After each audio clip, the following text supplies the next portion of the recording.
नमस्कार दोस्तों, हमारे इस चैनल एलविस एजुकेशन में आपका बहुत बहुत स्वागत है। जैसा कि आप सभी को पता है, इससे पहले हम लोग इतिहास की श्रृंखला को पढ़ रहे थे और इतिहास का सिलेबस भी हमने डिस्कस किया था। आज इतिहास की दूसरी क्लास में आपके सामने ले करके आया हूँ और इतिहास में जो बेसिक चीज़ें हैं उन सभी चीज़ों को हम लोग पढ़ने वाले हैं। इतिहास को कितने भागों में बांटा गया है, किस भाग की क्या परिभाषा है, किस भाग में हम लोग कौन सा पार्ट इतिहास का पढ़ेंगे और इतिहास हमारे लिए इतना जरूरी क्यों है, ये इतिहास वर्ड किसने दिया है, कहाँ से आया है, इसका मतलब क्या होता है, ये सारी चीज़ें आज हम लोग डिस्कस करने वाले हैं। इट मीन्स जो बेसिक इंट्रोडक्शन है, जो बेसिक स्ट्रक्चर है हिस्ट्री की, वो सारी चीज़ें आज हम लोग सीखेंगे। तो आइए आप लोग जुड़े रहिए एलविस एजुकेशन से और देखते रहिए हिस्ट्री। ठीक है, हिस्ट्री जैसा कि आप सभी को पता है इतिहास की मीनिंग क्या होती है। ठीक है, जिसे हम लोग हिंदी में इतिहास कहते हैं। क्या कहते हैं? इतिहास। हिस्ट्री इट मीन्स इतिहास। ठीक है, अब अगर ये पता होगा, ये पता है तो बेसिक चीज़ें भी इसकी पता ही होनी चाहिए। ये जो हिस्ट्री वर्ड है ये कहाँ से आया है, तो नोट कीजिएगा, derived from a Greek word. कहाँ से आया है? एक ग्रीक वर्ड से ये बना है, ग्रीक वर्ड। ठीक है, और उस वर्ड का नाम क्या है? हिस्टोरिया। क्या नाम है? हिस्टोरिया। अब ये जो हिस्टोरिया वर्ड है ये तो ग्रीक वर्ड है, इसका मतलब क्या होता है ये चीजें भी आप लोग नोट करते रहिएगा। ये जो हिस्टोरिया वर्ड है इसका मतलब होता है the information and the knowledge,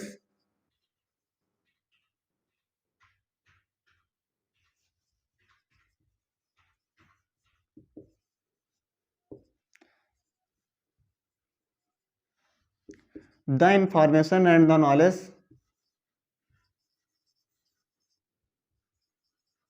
which is gathered by investigation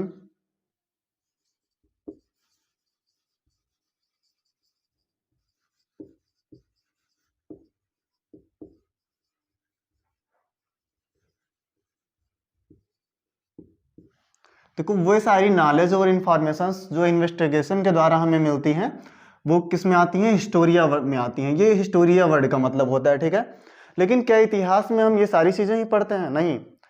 अगर कोई पूछ रहा है, कोई आपसे आकर के कह रहा है कि 10 साल पहले यहाँ पर ऐसे घटना हुई है, तो क्या उसे आप इतिहास में पढ़ेंगे? जी नहीं, बिल्कुल भी नहीं पढ़ेंगे।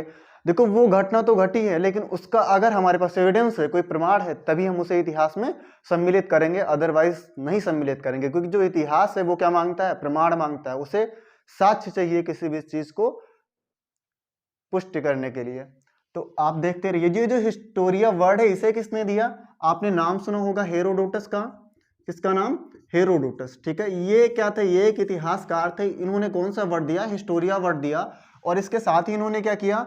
सबसे पहले जो पास्ट काल की घटनाएं थी, जो भूतकाल की घटनाएं थी, उनको क्रमबद्ध तरीके से लिखा। और जो लिखा वो एक किताब के फॉर्म में लिखा, और उस किताब का नाम क्या था? हिस्टोरिका। क्या नाम था किताब का? हिस्टोरिका। क्योंकि सबसे पहले जो पास्ट की घटनाएं थी उनको लिखने का काम हेरोडोटस ने किया। इन्होंने एक किताब लिखी हिस्टोरिका। और हिस्टोरिका ये वर्ड कहाँ से आया? हिस्टोरिया से आया। और हिस्टोरिया वर्ड का मतलब क्या था? The information and the knowledge which is gathered by investigation. तो इसीलिए इन्हें क्या कहा जाता है? हम लोग हेरोडोटस को किस नाम से जानते हैं? Father of history. क्या कहते हैं? Father of history. ठीक है, अगर कोई आपसे पूछेगा who is the father of history, तो आप क्या बताएंगे? हेरोडोटस। क्या बताएंगे? हेरोडोटस। हेरोडोटस वह व्यक्ति हैं जिन्हें हम लोग इतिहास के पिता के नाम से जानते हैं। तो ये चीजें आप लोग नोट कर लीजिए, पहले इन चीजों को नोट कर लीजिए। बाकी आगे के टॉपिक पर हम आते हैं। आई होप आप लोगों की ये चीजें नोट हो गई होंगी। तो आगे की चीजों को हम लोग डिस्कस करेंगे। ठीक,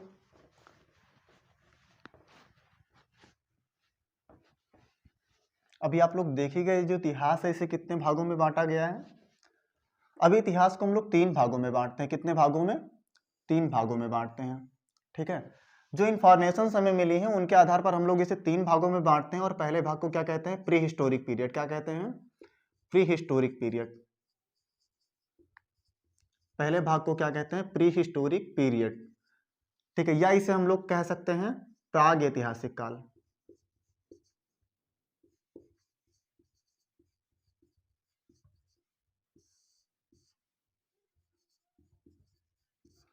ठीक, जो दूसरा पार्ट है इसे हम लोग प्रोटो हिस्टोरिक पीरियड कहते हैं।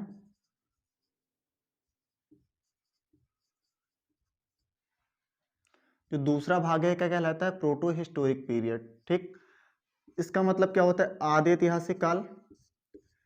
आदि ऐतिहासिक काल क्या है? आदि ऐतिहासिक काल है। और जो हमारा तीसरा भाग है वो है हिस्टोरिक पीरियड। क्या है? Historic period. जो तीसरा भाग है उसे हम लोग क्या कहते हैं? हिस्टोरिक पीरियड कहते हैं। ठीक है, हिस्टोरिक पीरियड। ठीक, ये तो रहे हमारे तीनों पार्ट इतिहास के। ठीक है, कौन से पार्ट हैं? इतिहास के। ये किस आधार पर बांटे गए हैं? जो एविडेंस हमें मिले हैं उनके आधार पर हम लोग इन्हें 3 भागों में बांटते हैं। ठीक, कितने भागों में बांटते हैं? 3 भागों में बांटते हैं। अब देखो इन तीनों में डिफरेंट क्या है, मतलब इन तीनों में अंतर क्या है? क्यों इसे प्रोटो हिस्टोरिक पीरियड कहा गया, क्यों इसे प्री हिस्टोरिक पीरियड कहा गया और क्यों इसे हिस्टोरिक पीरियड कहा गया? तो आप लोग ध्यान दीजिएगा। देखो, अभी ऐसा नहीं कि किसी के एविडेंस नहीं मिले हैं, एविडेंस इसके भी मिले हैं। अगर एविडेंस नहीं मिले होते तो हम लोग इतिहास में नहीं सम्मिलित करते। एविडेंस इसके भी मिले हैं और एविडेंस इसके भी मिले हैं। लेकिन जो मिले हुए साक्ष्य हैं, क्या वो रिटन फॉर्म में है या फिर वो फॉसिल्स और इंक्रिप्शंस के रूप में, बाकी सारी चीजों के रूप में है? तो इन चीजों के आधार पर इन्हें हम डिवाइड करते हैं। देखो, जो प्रागैतिहासिक काल है इसमें इसके आर्कियोलॉजिकल सोर्सेस हैं और जितने भी एविडेंस हैं वो सब आर्कियोलॉजिकल से ही रिलेट्स हैं। इट मींस इसमें कोई रिटन एविडेंस नहीं है। क्या है? रिटन एविडेंस नहीं है, इसका रिटन एविडेंस नहीं है। अब अगर रिटन एविडेंस नहीं है तो उसे रीड भी नहीं कर सकते हम। इट मींस हम लोग पढ़ भी नहीं सकते। रिटन एविडेंस नहीं है और इसे हम लोग पढ़ भी नहीं सकते, और इसी आधार पर हम लोग इसे क्या कहते हैं? प्रागैतिहासिक काल कहते हैं। और जो दूसरा पार्ट है वो है आदि ऐतिहासिक काल। इस काल में क्या है? इस काल के रिटन एविडेंस अवेलेबल है। क्या है? जो रिटन एविडेंस है वो अवेलेबल है। ठीक है, अब ये रिटन एविडेंस अवेलेबल है लेकिन हम लोग क्या उन्हें पढ़ सकते हैं? नहीं, इन्हें अभी तक पढ़ा नहीं जा चुका है। क्या? इन्हें अभी तक पढ़ा नहीं जा चुका है। और हिस्टोरिक पीरियड में सेम क्या है? इसमें तो है जो रिटन एविडेंस है वो भी अवेलेबल है। क्या है? रिटन एविडेंस अवेलेबल है और इन्हें हम लोग पढ़ भी सकते हैं। ठीक है, इन्हें हम लोग पढ़ भी सकते हैं। ठीक, क्या है? इन्हें क्या कर सकते हैं? पढ़ भी सकते हैं। तो ये तीनों में अंतर है। जो प्री हिस्टोरिक पीरियड है इसमें रिटन एविडेंस नहीं है और उन्हें पढ़ा भी नहीं जा सकता। जो हिस्टोरिक पीरियड है इसमें रिटन एविडेंस अवेलेबल है लेकिन उन्हें पढ़ा नहीं जा सकता। लेकिन जो हमारा हिस्टोरिक पीरियड है, जो ऐतिहासिक काल है, इसमें हमारे लिखित साक्ष्य अवेलेबल हैं और उन्हें पढ़ा भी जा चुका है। ठीक है, इसीलिए हम लोग क्या कहते हैं? इसे ऐतिहासिक काल कहते हैं, इसे आदि ऐतिहासिक काल। आदि ऐतिहासिक मीन्स आधा ऐतिहासिक काल। इसका मतलब है कि जो पढ़ने का प्रयास है, जो लिपियां मिली हैं, जो इंक्रिप्शंस मिले हैं, उन्हें पढ़ने का प्रयास जारी है लेकिन अभी तक पढ़ा नहीं गया है। और जो प्राग ऐतिहासिक काल है, प्राग ऐतिहासिक मीन्स इसके तो ना तो हमारे पास लिखित साक्ष्य हैं और ना ही उन्हें पढ़ा गया है। बस तीनों में यही अंतर है। तो अब सबसे पहले हम लोग बात करेंगे कि प्री हिस्टोरिक पीरियड को कितने भागों में बांटा गया है और इसमें हम लोग कौन कौन सी घटनाओं को पढ़ते हैं।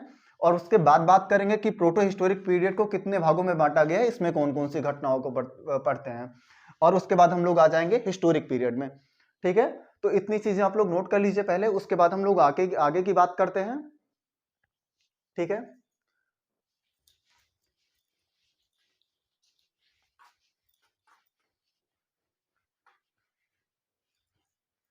सबसे पहले हम लोग प्रोटो हिस्टोरिक पीरियड की बात करेंगे। प्रोटो हिस्टोरिक पीरियड नहीं, प्री हिस्टोरिक पीरियड की बात करेंगे। सबसे पहले हम लोग प्री हिस्टोरिक पीरियड की बात करेंगे।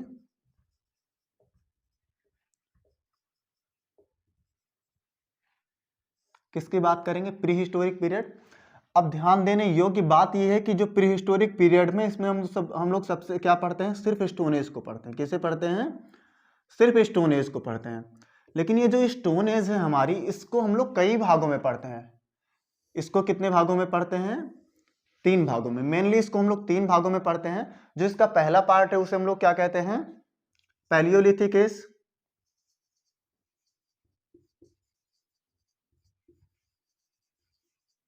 ठीक है, या पूरा पाषाण काल कह सकते हैं। क्या कहेंगे? पूरा पाषाण काल। ठीक है, पाषाण काल से मतलब पत्थरों से है, अर्थात जब मनुष्य पूर्ण रूप से सिर्फ पत्थरों का यूज करता था तो उसी काल को हम लोगों ने क्या कहा? पाषाण काल कहा। ठीक है, पाषाण का मतलब क्या होता है? पत्थर। क्या है? पाषाण काल। ठीक है, और ये जो पाषाण शब्द है इसका मतलब क्या होता है? पत्थर से इसका मतलब है। क्या मतलब होता है इसका? पत्थर। इसे हम लोग क्या कहते हैं? पत्थर कहते हैं। ठीक, और जो दूसरा है वो क्या है? Mesolithic age. ठीक, या मध्य पाषाण काल।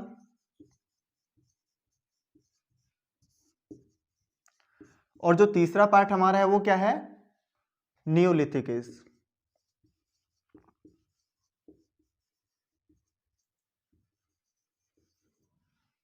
या नवपाषाण काल।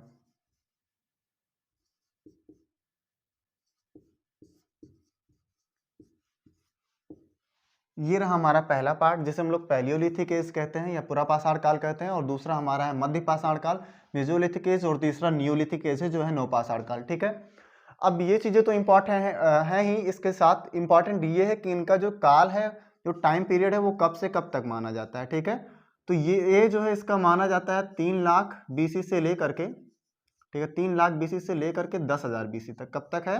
10,000 बीसी तक है। ठीक, और जो मध्यपाषाण काल है ये कब से? 10,000 बीसी से लेकर के, कब से? 10,000 बीसी से लेकर के 4,000 बीसी तक है। कब तक है? 4,000 बीसी तक। ठीक, ध्यान देना। और जो नवपाषाण काल है ये कब से है? 4,000 बीसी से लेकर के 2500 बीसी तक है। ठीक है, कब तक है? 2500 बीसी तक है। अब आप लोग कंफ्यूज होंगे कि ये बीसी क्या है। ठीक, तो ये डाउट भी अभी हम लोग आगे क्लियर करेंगे। आप जुड़े रहिए हमारे साथ और इन चीजों को नोट कीजिए, इन चीजों को नोट कर लीजिए। आई होप आप लोगों की सारी चीजें नोट हो गई होंगी। इन्हें पहले इरेज करते हैं, उसके बाद आगे का टॉपिक डिस्कस करते हैं। ठीक, आगे पहले तो हम लोगों ने प्री हिस्टोरिक पीरियड पढ़ लिया, आगे हम लोग प्रोटो हिस्टोरिक पीरियड के बारे में डिस्कस करेंगे और देखेंगे कि हम लोग प्रोटो हिस्टोरिक पीरियड में क्या क्या पढ़ेंगे। ठीक है, तो आगे का जो हमारा टॉपिक है वो क्या है? Proto historic period. क्या है? Proto historic period. क्या है? Proto historic period. Proto historic period, इसका मतलब हम लोग कह सकते हैं आदि ऐतिहासिक काल। आदि ऐतिहासिक काल, ये क्या है? आदि ऐतिहासिक काल है। अब देखो ये जो आदि ऐतिहासिक काल है इसमें हम लोग मेनली दो चीजों को पढ़ते हैं। किसे पढ़ते हैं?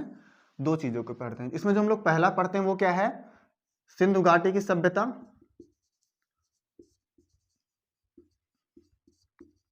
पहला क्या है? सिंधु घाटी की सभ्यता। अब ये इसे सिंधु घाटी की सभ्यता है क्या? ठीक है, इसे सिंधु घाटी की सभ्यता क्यों कहा जाता है? इसका जो टाइम पीरियड है वो नोट कीजिएगा। ये 2500 बीसी से लेकर के 1500 बीसी तक मानी जाती है। अब आप आगे बात करेंगे, आपके दिमाग में कंफ्यूजन होगी कि कहीं कहीं लिखा हुआ है ये 1750 बीसी। क्या लिखा हुआ है? 1750 बीसी। देखो जो ये सिंधु घाटी सभ्यता का सिद्धांत है इसे मैक्स मूलर ने दिया था, और सारे जितने भी विद्वान हुए हैं, जितने भी इतिहासकार हुए हैं, उन लोगों ने अपने हिसाब से अलग अलग तिथियां दी हैं। तो इसके लिए आप कंफ्यूज नहीं होइए और इन चीजों को नोट करते हुए चलिए। बाकी जब हम लोग सिंधु घाटी सभ्यता को पढ़ेंगे तो इसे भी क्लियर कर देंगे। ठीक, और दूसरा हम लोग इसमें जो पढ़ते हैं वो क्या पढ़ते हैं? वैदिक सभ्यता। क्या पढ़ेंगे? वैदिक सभ्यता। दूसरा हम लोग इसमें क्या पढ़ेंगे? वैदिक सभ्यता। ठीक है, इसमें क्या पढ़ेंगे? वैदिक सभ्यता। ठीक, और ये हम लोग पढ़ते हैं 1500 बीसी से लेकर के 600 बीसी तक। ठीक, ये कब तक पढ़ते हैं? 1500 बीसी से लेकर के 600 बीसी तक। तो ये चीजें नोट कर लीजिए। I hope proto historic period भी आपका क्लियर हो गया, क्योंकि ये सिंधु घाटी की सभ्यता 2500 बीसी से लेकर के 1500 बीसी तक हमने देखा, और जो वैदिक सभ्यता है इसे देखा कि 1500 बीसी से लेकर के 600 बीसी तक पढ़ी जाती है, और 600 के बाद में लगभग जितने भी एविडेंस हमारे पास मिले हैं उन्हें पढ़ा जा चुका है, क्योंकि इसी के आसपास जब अशोक आएगा तो जो अशोक के स्तंभ में उन्हें 1837 में किसने पढ़ा? जेम्स प्रिंसेप ने पढ़ा, और जब जेम्स प्रिंसेप पढ़ेगा तो वो किस में आ जाएगा? ऐतिहासिक काल में आ जाएगा। किस में आ जाएगा? ऐतिहासिक काल में आएगा। अभी हम लोग बात करें प्रोटो हिस्टोरिक पीरियड की, और वो किस में आ जाएगा? हिस्टोरिक पीरियड में आ जाएगा। तो इसे इरेज करके हम लोग आगे बढ़ते हैं, और आगे हम लोग बढ़ेंगे हिस्टोरिक पीरियड की तरफ। किस पर बढ़ेंगे? हिस्टोरिक पीरियड की तरफ बढ़ेंगे और डिस्कस करेंगे हिस्टोरिक पीरियड को। ठीक है, किसे डिस्कस करेंगे? हिस्टोरिक पीरियड को।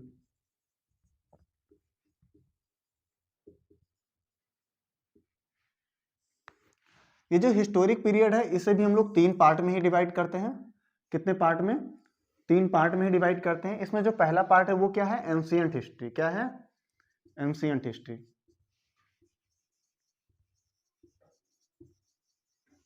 ठीक है, और जो दूसरा पार्ट है वो क्या है? Medieval history.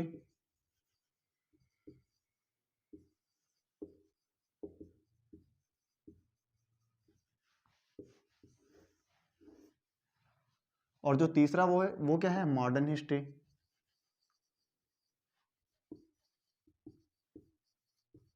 हिंदी में नोट कर लीजिएगा आप लोग, मॉडर्न हिस्ट्री मतलब आधुनिक इतिहास,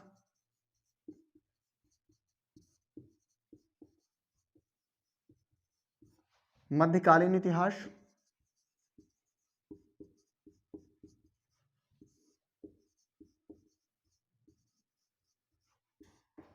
और ये है हमारा प्राचीन इतिहास।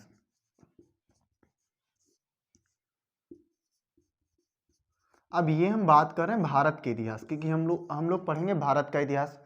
अब अगर हम बात करें भारत के इतिहास की, तो अब देखो जो मैंने बात के भी प्री हिस्टोरिक पीरियड और प्रोटो हिस्टोरिक पीरियड की, वो अगर हम एंशिएंट हिस्ट्री को डिस्कस करेंगे, अगर हम इंडिया की एंशिएंट हिस्ट्री को डिस्कस कर रहे हैं, तो इंडिया के अंतर्गत जितनी भी सिविलाइजेशंस आई हुई हैं, वो डेवलप हुई हैं, उन सबको डिस्कस करेंगे। साथ ही जितने भी पाषाण काल युगीन जितने भी हमारे यहाँ साक्ष्य पाए गए हैं, एविडेंस पाए गए हैं, उनके बारे में भी हम लोग डिस्कस करेंगे। तो ये चीजें हम लोग पढ़ेंगे, आप लोग नोट कीजिएगा इसे। आप लोगों की सारी चीज़ें नोट हो गई होंगी। हाँ, इनके साथ आप एक चीज़ और नोट कर लीजिए कि जो प्राचीन इतिहास है इसे हम लोग पढ़ते हैं 600 BC से लेकर के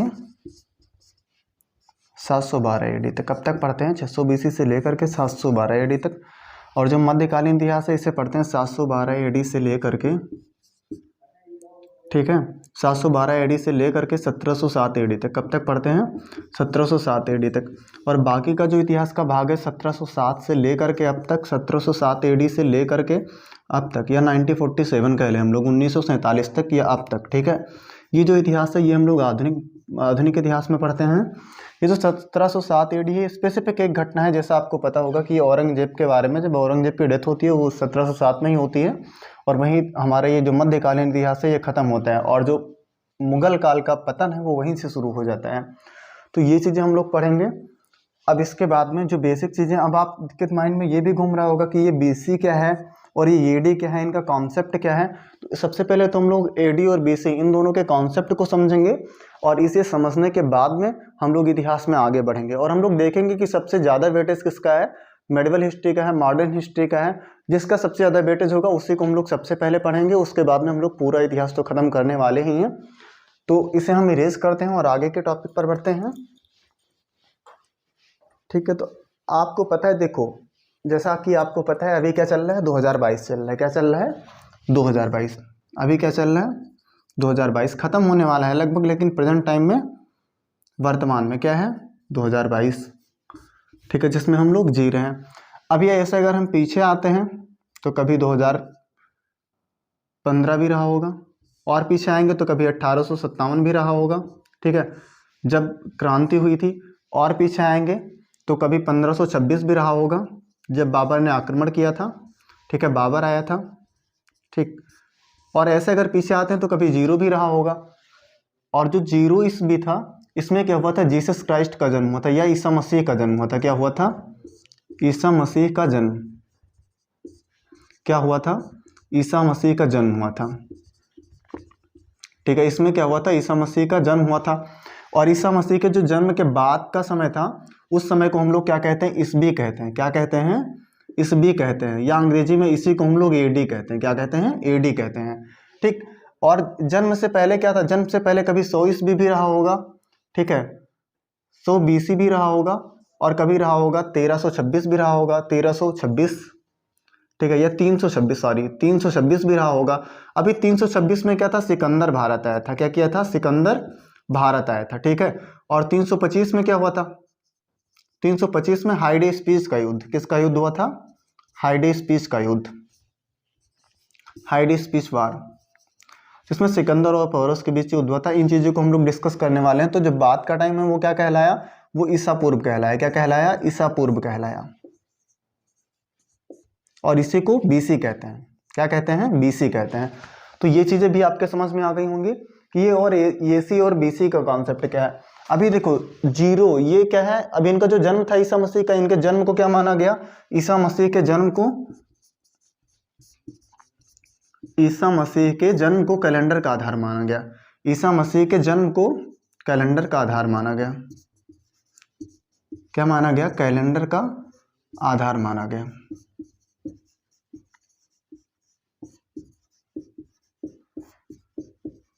जो ईसा मसीह का जन्म था इसे क्या माना गया, कैलेंडर का आधार माना गया, और इन्हीं के जन्म के आधार पर डिवाइड कर दिया गया कि जन्म से जो पहले का समय था उसे BC कहा गया, और जो बाद का समय था उसे क्या कहा गया, AD कहा गया। अभी 2022 है ना, तो कभी 2023 भी आएगा, ठीक, अभी आने ही वाला है। तो ये चीज़ें भी आपकी क्लियर हो गई। अब देखो एग्जाम में सबसे ज़्यादा वेटेज किसका होता है। देखो जो सबसे ज़्यादा क्वेश्चंस आते हैं वो मॉडर्न हिस्ट्री से आते हैं, लेकिन जो मॉडर्न हिस्ट्री है और मेडिवल हिस्ट्री है, इट मीन्स जो आधुनिक इतिहास है और मध्यकालीन इतिहास, ये दोनों आपस में बहुत ही ज़्यादा कनेक्टेड है। अगर आप आधुनिक इतिहास को अच्छे ढंग से समझना चाहते हैं तो आपको मध्यकालीन इतिहास को पृष्ठभूमि के रूप में पढ़ना पड़ेगा।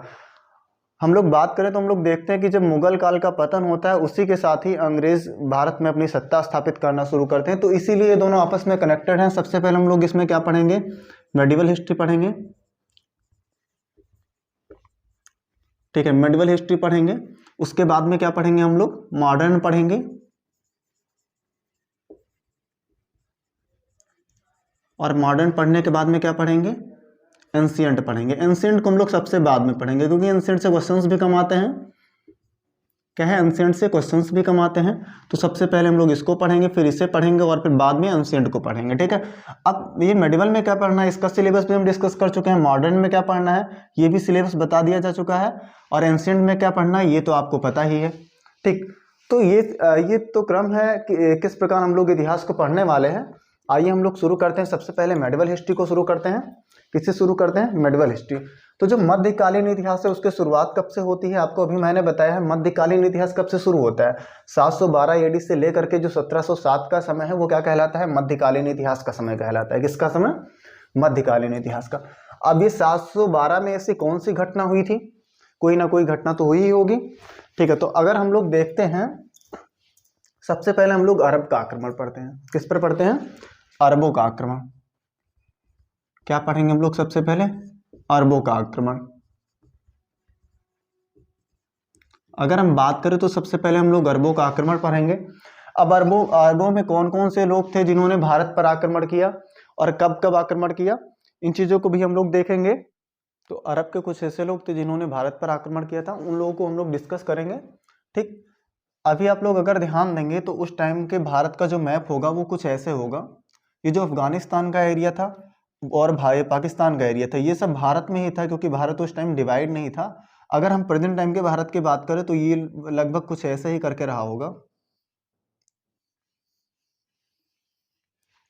ठीक है। अभी यहीं पर कहीं था सिंध, ठीक है, यहाँ क्या था, ये जो पूरा एरिया था ये किसका था, सिंध का एरिया था, और यहीं कहीं पड़ेगा अरब, ठीक है, इसके आसपास। अब 711 में देखो क्या होता है, अरबों का आक्रमण भारत की तरफ शुरू होता है। 711 में एक व्यक्ति था, उसका नाम था अबेदुल्ला। क्या नाम था, अबेदुल्ला, ठीक है, अबेदुल्ला। इसने आक्रमण किया, भारत पर आक्रमण किया, लेकिन क्या सफल रहा, नहीं, ये क्या रहा, असफल रहा, ठीक है। इसने आक्रमण किया और ये हार गया, भारत पर इसका आक्रमण सफल नहीं रहा। तो 711 में इसने आक्रमण किया। फिर 711 में एक व्यक्ति और आता है, बुदैल, उसका क्या नाम रहता है, बुदैल, ठीक है। ये भी आक्रमण करता है, लेकिन इसका भी आक्रमण कैसा जाता है, असफल जाता है। कैसा जाएगा इसका आक्रमण, इसका भी आक्रमण असफल जाएगा। और बुदैल के बाद में 712, ठीक है, 712 AD में आक्रमण करेगा मोहम्मद बिन कासिम। मोहम्मद बिन कासिम,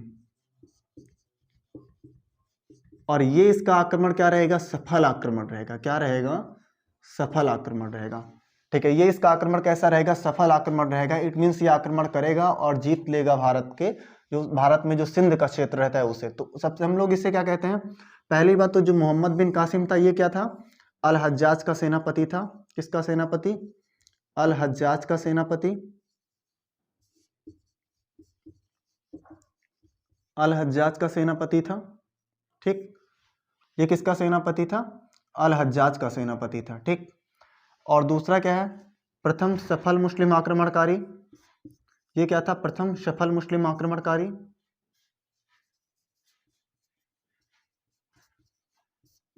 इसे हम लोग किस नाम से जानते हैं, प्रथम सफल मुस्लिम आक्रमणकारी के नाम से जानते हैं।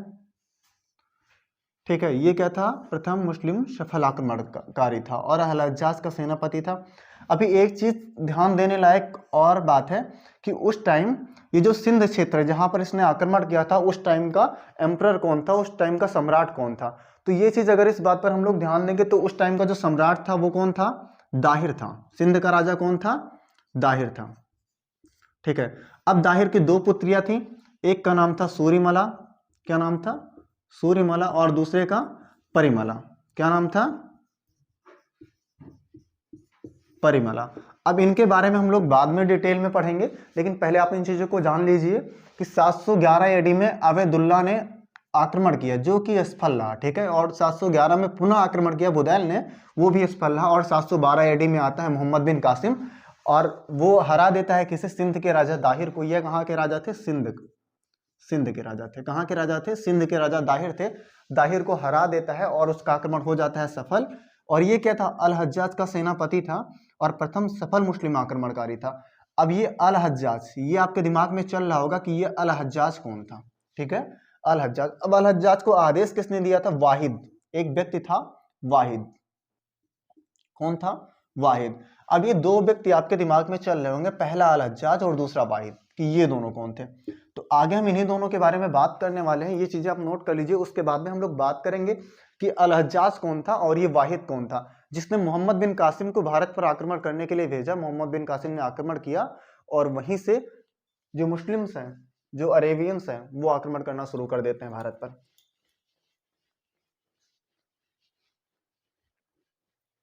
देखो, मैं दो व्यक्तियों के नाम बोर्ड पर लिखता हूं। पहले इधर लिखता हूं अल हज्जाज, क्या लिखता हूं, अल हज्जाज।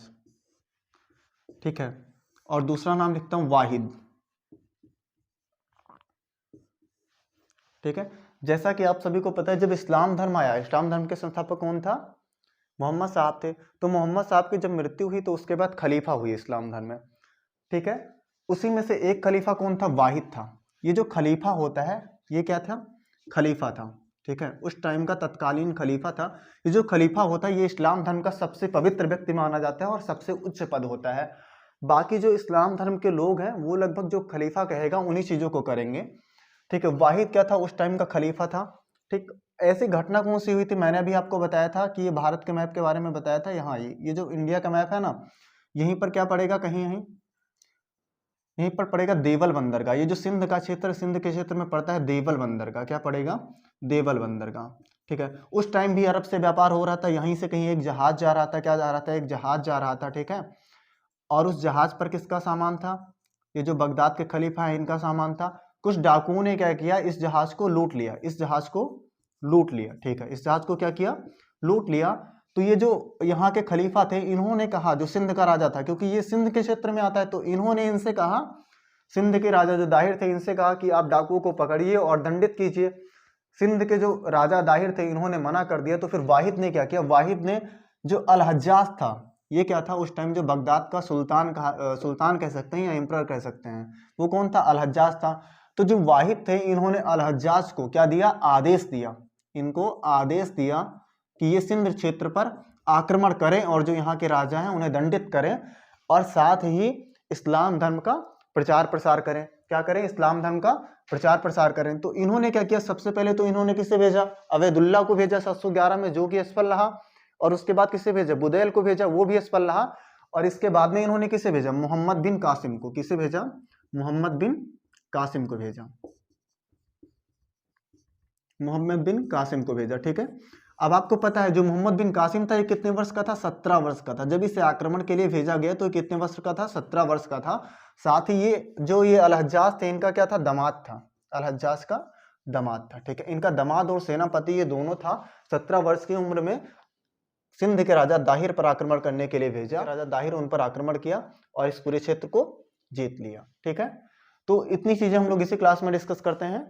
क्लास वैसे लंबी हो जाएगी ज्यादा, तो बाकी की चीजें हम लोग अगली क्लास में डिस्कस करेंगे। धन्यवाद।